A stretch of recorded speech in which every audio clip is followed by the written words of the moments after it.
बिस्मिल्लाहिर्रहमानिर्रहीम अस्सलाम वालेकुम। अल्लाह ताला आप सबको अपनी रहमत के हिसार में रखे। मैं हूँ सोबिया और आप देख रहे हैं सोबियस लीका स्टाइल। आज हम बनाएंगे बहुत ही मज़े का ड्राई फ्रूट केक, या फिर आप इसको नट्स केक और ड्राई केक भी कह सकते हैं। आप इसको नाम जो भी दे दें, लेकिन ये बेसिकली एक टी केक होता है जो कि बहुत ही मज़े का होता है। इसीलिए आप इसको घर पर बनाएं हाइजेनिकली, क्योंकि ये बहुत ही इजी है। तो रेसिपी स्टार्ट करते हैं। सबसे पहले अपने मोल्ड को ग्रीस करते हैं। मोल्ड को ग्रीस करने के बाद हम लगाएंगे इसके अंदर बटर पेपर को। मैंने यहाँ पे रेड ट्रायंगल मोल्ड लिया है और ये मैंने बटर पेपर को इस तरह से साइडों पे कट करके इसके अंदर सेट कर दिया और वापस से ऊपर से ग्रीस कर दिया। बटर हम लेंगे इसके अंदर 200 ग्राम और ये कप के अंदर होगा 1 कप। ये देखिए, ये बहुत ज़्यादा मेल्टेड नहीं है, लेकिन ये ठंडा भी बहुत ज़्यादा नहीं है। ठीक है, इस तरह से ये देखिए, बहुत ज़्यादा ये लिक्विड फॉर्म में नहीं है। आपने इस तरह से इसको बटर को लेना है और हल्का सा आपने हैंड की मदद से या हैंड बीटर से या फिर दूसरे आम बीटर के साथ आपने इसको इस तरह से थोड़ा सा बीट कर लेना है। शुगर डालेंगे हम इसके अंदर 200 ग्राम और ये कप में होगी 1 कप। ये मैंने पाउडर शुगर ली है। इसको हम थोड़ा थोड़ा करके इसके अंदर डालते जाएंगे और बीटर की मदद से मिक्स करते जाएंगे। शुगर को हम इसके अंदर ग्रेजुअली मिक्स करेंगे। ये देखिए, इस तरह से आपने एक ही दफ़ा से सारी शुगर नहीं डालनी, थोड़ी थोड़ी करके डालें या फिर इसको 2 स्टेप के अंदर डाल दें। ठीक है, ये देखिए, बाकी की शुगर भी मैंने इसके अंदर शामिल कर दी है और अब हम करेंगे इसको अच्छे तरीके से बीट। साइडों से आप इस तरह से साथ साथ स्पैचुलर की मदद से सेंटर करते जाएं शुगर को और मिक्स कर ले। दोबारा से हम इसको मिक्स करेंगे। ये देखें, इस तरह से, ताकि चीनी जो है हमारी वो इक्वली इसके अंदर बटर के अंदर मिक्स हो जाए। अब हम लेंगे 5 अंडे और इसको 1 बाय 1 करके इसके अंदर शामिल करते जाएंगे और तकरीबन 20 सेकंड या फिर 30 सेकंड के लिए बीट करेंगे। एक अंडा शामिल करेंगे और उसको 30 सेकंड 20 सेकंड के लिए इस तरह से बीटर की मदद से हम बीट कर लेंगे। ठीक है, अब हम लेंगे सेकंड नंबर वाला एग और इसी तरह से मैंने पांचों अंडे इसके अंदर 1 बाय 1 डाल के तो बीट कर लिए हैं। बहुत ही मज़े का ये बनता है और इतना इजी है कि मेरा ख्याल है कि हम इसको बहुत आसानी के साथ इसको घर पर बना सकते हैं। और सबसे बड़ी बात जो है कि हम इसको अपने हाथ से जब बनाते हैं तो उसकी खुशी और एक वो जो फन टाइम होता है बेकिंग के अंदर, वो आप इसको इंजॉय करेंगे। ठीक है, थर्ड टाइम वाला एग भी मैंने इसके अंदर डाल दिया और बीट कर लिया है। इसी तरह से पांचों अंडे आपने डालने हैं। और आप भी यकीन करें कि जब आप बेकिंग करते हैं तो आपका स्ट्रेस लेवल और बैड मूड स्विंग्स आपके बहुत हद तक कवर हो जाते हैं, क्योंकि अपने माइंड को जब हम किसी और तरफ डाइवर्ट करते हैं या एक्टिवेट करते हैं तो उसके ऊपर बहुत ही एक पॉजिटिव साइन आता है। ठीक है, ये तो होगी एक आम सी बात। अब डालेंगे अपने बाकी के अंडे इसके अंदर और इसी तरह से बीट करते जाएंगे। साथ में हल्की हल्की सी गपशप रहेगी ताकि आपको बोरियत ना हो। ठीक है, बाकी के अंडे इसके अंदर शामिल करेंगे और इसी तरह से 20 सेकंड या फिर 30 सेकंड के लिए बीट कर लेंगे। इस वाले बोल को हटा के हम अब लेंगे यहाँ पे ऑल पर्पस फ्लावर। वो हम लेंगे 1 कप और हाफ कप। ठीक है, ये 200 ग्राम्स होगा। ये मैंने पहले डाला है 1 कप और फिर मैंने आधा कप इसके अंदर और डाल दिया है। 1 टेबलस्पून हम डालेंगे इसके अंदर बेकिंग पाउडर।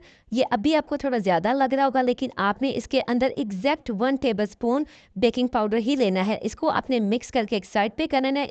बटर और एग वाले मिक्सचर्स को हम दोबारा से हल्का सा बीट करेंगे। इसके अंदर मैंने डाला है आलमंड एसेंस। आप चाहे तो इसके अंदर वनीला एसेंस भी डाल सकते हैं, लेकिन मैं जितने भी टी केक्स बनाती हूँ या फिर ड्राई फार्म वाले केक्स बनाती हूँ उसके अंदर मैं वनीला एसेंस के बजाय आलमंड एसेंस का यूज़ करती हूँ। अब हम ऑल पर्पस फ्लावर और बेकिंग पाउडर वाला जो मिक्सचर था उसको लेके इस तरह से छान के तो बटर वाले और एग वाला जो मिक्सचर हमने बनाया है उसके अंदर इस तरह से अच्छी तरह से छान लेंगे ताकि ये सारे लम्स फ्री हो जाए और इसको स्पैचुलर की मदद से इस तरह से मिक्स कर लेंगे। ठीक है, इतना सिंपल केक भी कोई हो सकता है? जी हाँ, ये ठीक है, बहुत ही आसान है। आपने ट्राई ज़रूर करना है और फीडबैक भी मुझे ज़रूर देना है।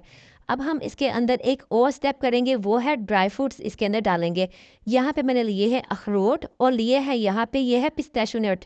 ठीक है, ये मैंने काट के रखे हुए थे। ये आलमंड्स है, इसको भी मैंने इस तरह से चॉप करके रखा हुआ था। थोड़े से हम ड्राई फ्रूट्स डालेंगे जो थोड़े से साबुत शेप में होंगे, मतलब कि काटे हुए नहीं होंगे। ये मैंने ली है 1/4 कप किशमिश और इसके अंदर 1 टेबलस्पून मैंने डाला है मैदा और इसको इस तरह से मैंने इसके अंदर से टोस्ट कर लिए हैं। और थोड़े से ड्राई फ्रूट जो हमने मिक्स करके रखे थे वो भी इसी के अंदर मैं डाल दूंगी। अब इससे क्या होगा कि जब हम इसको इस बैटर के अंदर डालेंगे तो ये नीचे इसके बॉटम में नहीं बैठेगा। ठीक है, ये ऐसे जैसे मैं मिक्स कर रही हूँ, तमाम ड्राई फ्रूट्स अलग अलग जगहों पे इस तरह से ये फिक्स हो जाएंगे, लेकिन ये नीचे नहीं बैठेंगे। तो फाइनली अब हम लेंगे अपने मोल्ड को और इस मिक्सचर को, केक वाले मिक्सचर को, इसके अंदर हम इस तरह से पोर कर देंगे। ठीक है, ये देखिए इस तरह से।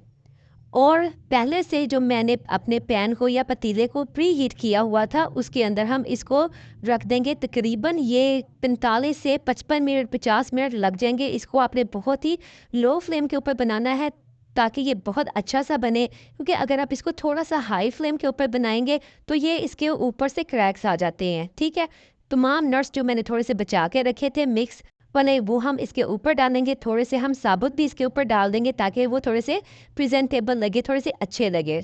ड्राई फ्रूट्स आप अपनी मर्जी के मुताबिक जितना चाहे डाल सकते हैं, साबुत डालें या फिर चॉप करके डालें। पतीले को मैंने पहले से प्री हीट कर लिया था और ये जो आपको नीचे से ब्लैक नज़र आ रहा है ये मैंने नमक डाला हुआ है और जो कि गर्म कर करके इस कलर का हो गया है। ठीक है, इससे कोई फ़र्क नहीं पड़ता। अगर आप इसको ओवन के अंदर बेक करना चाहते तो आप इसको 30 मिनट के लिए 180 सेल्सियस पर इसको बेक करेंगे। ठीक है, अब ये देखिए जी केक हमारा बेहतरीन किस्म का बेक हो चुका है। अभी आपको ये देखिए लगेगा कि इसको नाइफ़ की मदद से अलग करूँगी, लेकिन ये बिल्कुल भी नाइफ़ लगाने की ज़रूरत ही नहीं पड़ी। आराम से खुद ब खुद इसके अंदर से मोल्ड से बाहर निकल आया। बटर पेपर भी देखे कितना आराम से इसके ऊपर से हट रहा है। ठीक है, और कलर देखिए कितना परफेक्ट आया है। नीचे से तो ये बिल्कुल एग्जैक्ट है और ऊपर से अगर आपको थोड़ा वाइट लग रहा है तो अभी जब हम इसको ग्लेज करेंगे, यहाँ पे मैंने लिया है मिक्स फ्रूट जैम। ठीक है, और इसका कलर देखिए थोड़ा सा डार्क है, तो जैसे ही हम इसके ब्रश करेंगे तो इसका कलर देखिए कितना खूबसूरत हो गया है। और ये वाला स्टेप भी ऑप्शनल है, आप चाहें तो इसको ग्लेज करें या फिर ना करें, लेकिन इसको ग्लेज करने से एक तो ये ऊपर से ड्राई नहीं होता और दूसरा इसकी शेल्फ लाइफ भी थोड़ी बढ़ जाती है, क्योंकि ये थोड़ा सॉफ्ट रहता है, मॉइस्ट रहता है और बहुत ही मज़े का लगता है। क्योंकि अगर आपको जब पहले ग्लेज लगाने से पहले आप ये वाइट लग रहा था तो वो इस वजह से क्योंकि हमने इसको पतीले में बेक किया था, और पतीले में क्योंकि हम इसको ऊपर से हीट नहीं देते इसीलिए ये थोड़ा सा इस कलर में था, वाइट था। और इसके अंदर बटर भी अच्छा खासा होता है, लेकिन अंदर से ये बिल्कुल पका हुआ था। और ये देखिए जैसे ही मैं आपको स्लाइस कट करके दिखा रही हूँ कितना ज़्यादा ये नरम है कि मैं इसको हाथ की मदद से रोक रही हूँ, क्योंकि स्लाइस बहुत ही नीचे आ रहा था। तो ये देखिए अंदर से और किशमिश और नट्स देखे तमाम अलग अलग जगहों पे फिक्स हैं, बिल्कुल बॉटम के अंदर नहीं आए। ठीक है, आप भी बनाइएगा और बेहतरीन केक जो है वो आपका बन के रेडी होगा। रेसिपी को फॉलो कीजिएगा और मेरे चैनल को सब्सक्राइब भी कीजिएगा। वीडियो को लाइक भी आप ज़रूर कीजिएगा। दुआ में याद रखिएगा।